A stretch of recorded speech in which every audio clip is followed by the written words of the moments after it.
I was 35 years old, standing in the glass-walled conference room on the 28th floor of the Vanguard Advertising Building in the heart of Chicago's Loop, when I made the decision that would append everything I'd built over the previous 13 years.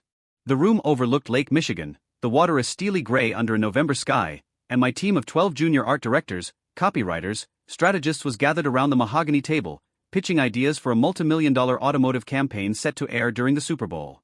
My corner office was just down the hall, complete with a brass nameplate that read Elena Vasquez, Senior Creative Director, a title I'd earned after starting as a wide-eyed intern in 2008 at $12 an hour, pulling 18-hour days fueled by vending machine coffee and sheer ambition.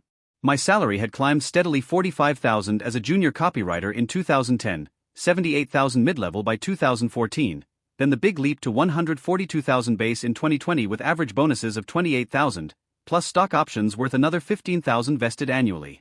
I'd led campaigns that won Clios and Effies, my face in industry magazines, invitations to speak at Cannes Lions. Mom had flown up from Florida for the promotion party, a catered affair in the office atrium costing the firm $5,200, wearing the pearl necklace I'd gifted her with my first big bonus check $3,800 after taxes. She hugged me tight in her floral dress, whispering in Spanish, "Mija, look at you. You did this all on your own." Her pride was my fuel. Now, at 41, with calluses from folding endless loads of laundry and a bank account drained by medical bills, perched on the edge of her worn floral couch in a modest two-bedroom condo in Miramar, a suburb south of Miami, sorting through a pile of her medications while she fixes me with a glare from her recliner and utters the words that slice through me like a dull knife, "You ruined my life, Elena. I had everything, and you took it away." The injustice burns hotter than the Florida sun outside. I quit my dream job, my identity, my future, to become her full-time caregiver, and this is the thanks I get. Our bond wasn't forged in conflict, it was tempered in hardship and unbreakable loyalty, beginning 41 years ago on a sweltering July day in 1982 when Mom, then 25 and named Sofia Rivera, stepped off a Greyhound bus at the Miami terminal with nothing but a faded suitcase, 200 sewn into the lining of her bra, and a six-month-old me bundled in a blanket on her hip. Dad, a fleeting sailor shed met in San Juan, had vanished before my first cry, sending erratic child support checks of $150 a month when guilt struck him, amounting to perhaps $18,000 total over my childhood, often late and bounced twice. Mom didn't dwell, she survived. She landed a job the next day as a seamstress in a garment factory in Hialeah, starting at $4.25 an hour minimum wage, then for 40 hours a week, take home $680 monthly after taxes. Nights, she cleaned offices in downtown high-rises, another $5 an hour for 25 hours, adding $500. Our first home was a cramped one-bedroom apartment on the third floor of a stucco building on Elmwood Drive, rent $450 rising to $650 by the time I was 5, then $1,200 when I hit 10 as the area gentrified. Utilities averaged $120, groceries $250 for basics: rice, beans, plantains, chicken on sale. She sewed my school clothes on an old Singer machine shed bought used for $75, saving $120 per uniform set compared to store prices. Lunches were homemade empanadas or pastelitos wrapped in foil, while classmates flaunted 3 Lunchables. Every scraped together extra went to me a savings account at the local Banco Popular, opened the day I was born, August 15, 1982, with an initial $50 deposit and $50 monthly thereafter, rain or shine. Ballet classes from age 5 to 12 at a community center, $75 a month because she caught me twirling in the living room and saw potential in my doodles of dresses and logos. When I was 14 and obsessed with computers, she splurged on a refurbished Dell desktop for $800, teaching herself basic Word to help with my homework. Vacations? Non-existent, no trips to Disney or even the Keys. Her car was a rusty '89 Honda Civic bought for $2,500 cash in 1995, driven until 250,000 miles in 2005. Dentist visits skipped for years. She pulled her own aching tooth once with pliers and whiskey. By my high school graduation in 2000, valedictorian speech on perseverance, that account held $38,000, swollen by interest and her iron will.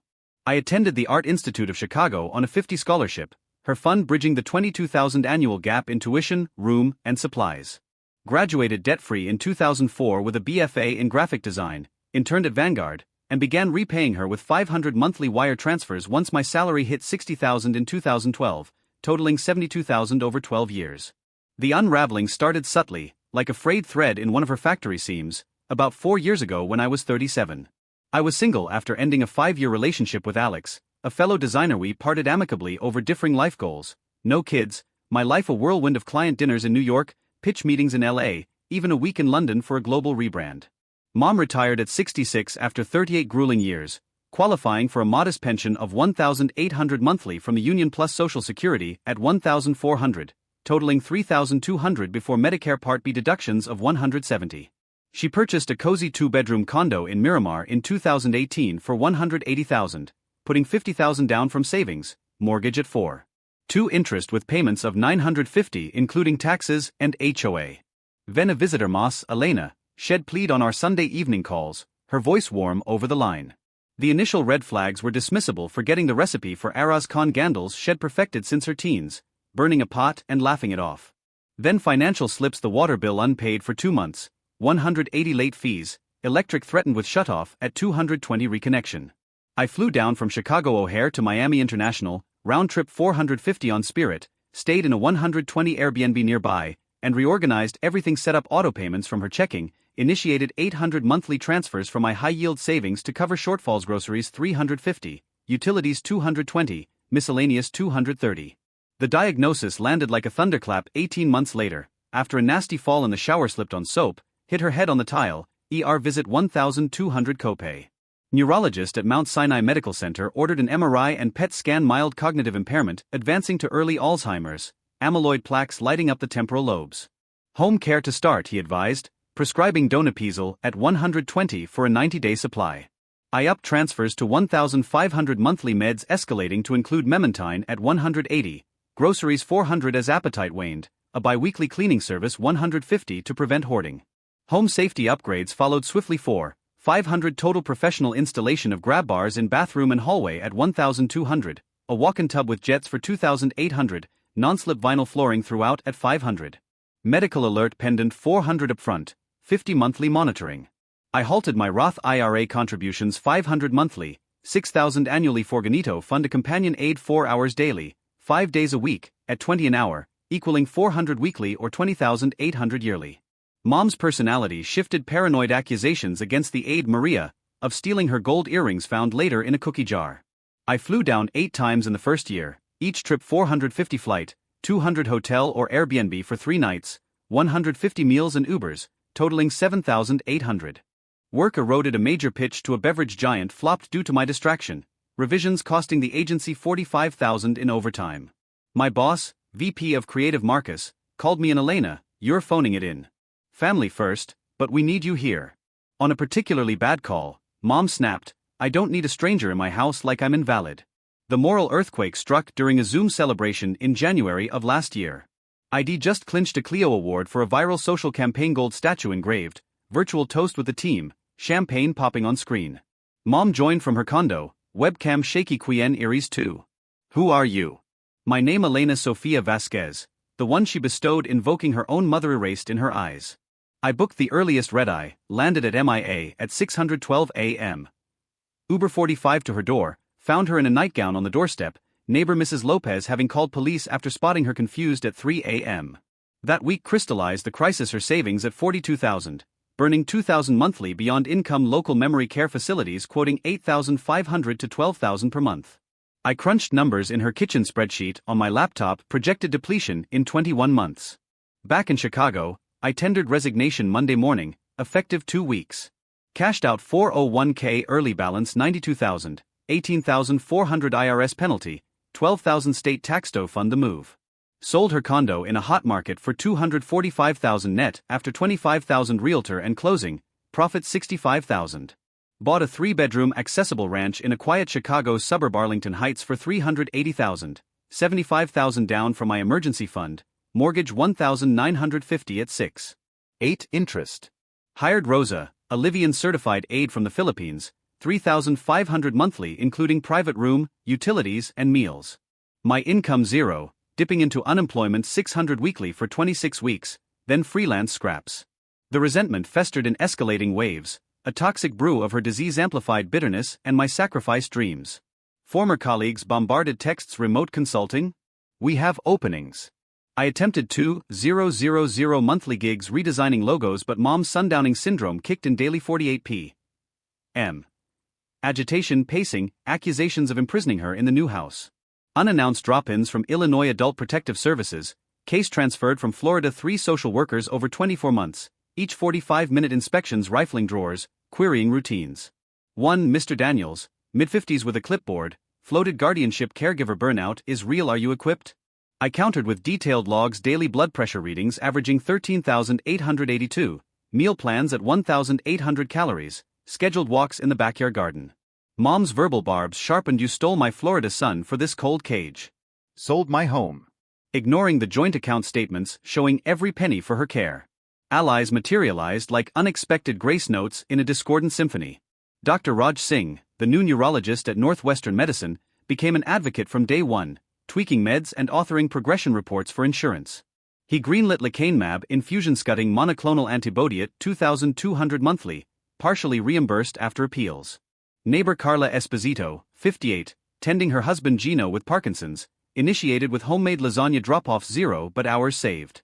She traded aid respite her watching Mom Tuesdays while I shopped at Jewel-Osco, 120 savings on delivery.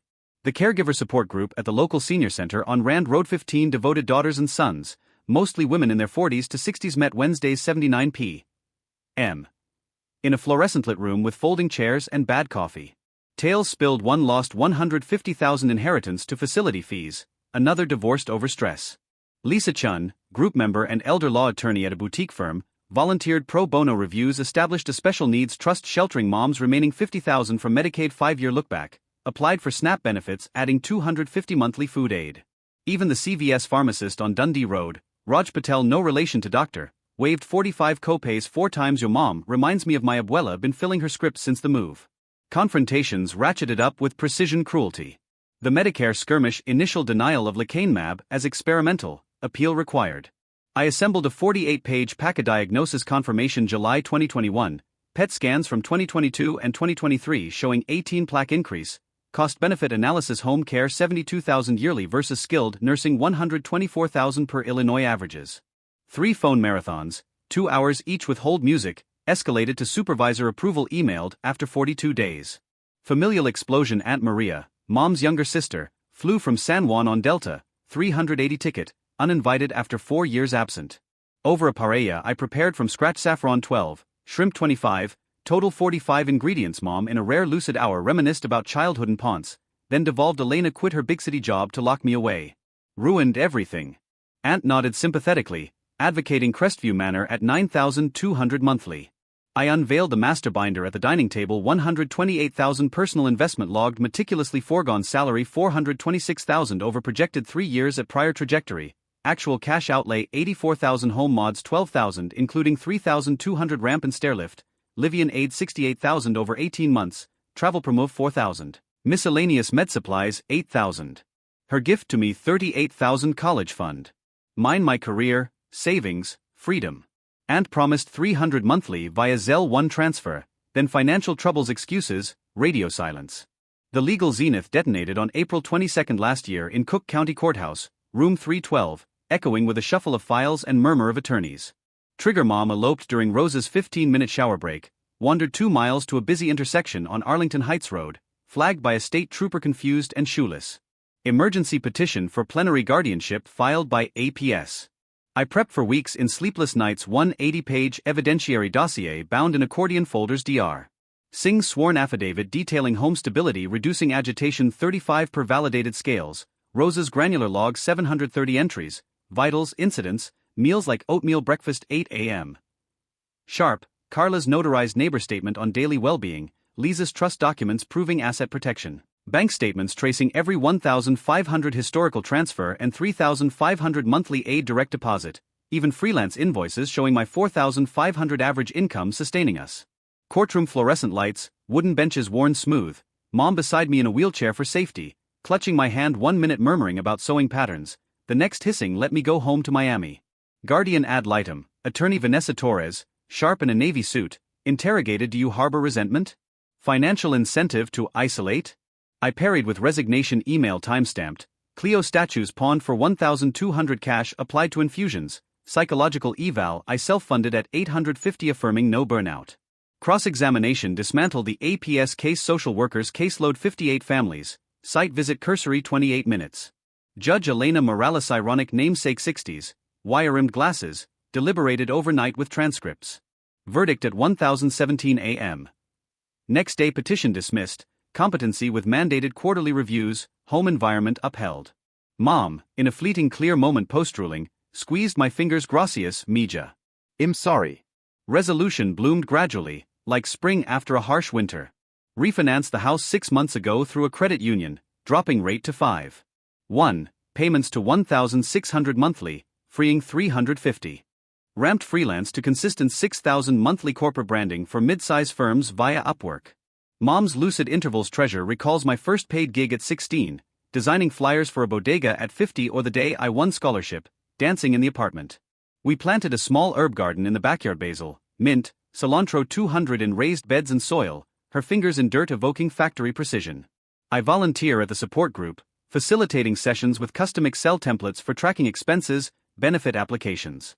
The resentment lingers in echoes, but actions forge forgiveness, hers in good days, mine in persistence. I abandoned my pinnacle to preserve hers her barb's wound, but the moral ledger balances in quiet victories. Sacrifice and ingratitude clash, yet love's injustice yields to redemption's slow grace. What about you? Have you ever poured your all into family care, only to meet blame and bitterness? The dilemma of duty versus self. Share your raw truths in the comments. I read and respond to each one. If this tale of shattered dreams, fierce loyalty, and hard-won peace struck a chord, like, subscribe, and enable notifications for more narratives on the razor edge of sacrifice, resentment, and ultimate healing.